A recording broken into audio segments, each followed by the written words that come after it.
ఎలా ఉన్నారు? మీరు ఎప్పుడైనా మిల్లెట్స్ పాస్తా తిన్నారా? తినకపోతే ఇలా తినేసేసేయండి. So wow, it's very hot. Bunny taste చేయరా? వెయిట్ మా వాడు టేస్ట్ చేస్తాడు. టేస్ట్ చేసి మా వాడు చెప్తాడు. It's very very Emmy.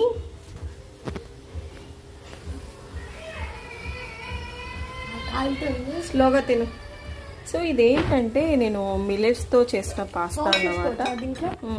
చూడు, ఫస్ట్ టేస్ట్ చేసి చెప్పు అందరికీ. పిల్లలు ఇలాంటి ఫుడ్ తినాలి, అందరితో షేర్ చేయాలి. సూపరా? మరి అందరూ నీలాంటి కిడ్స్ బయట దొరికే పాస్తా తినాలన్నా, ఇలాంటి ఇంట్లో అమ్మ చేసే పాస్తా తినాలన్నా? నోటితో చెప్పు. ఇదే తినాలనా? ఏంటి, బాగుందా? నైసా? Can I taste once? So నేను టేస్ట్ చేస్తున్నా.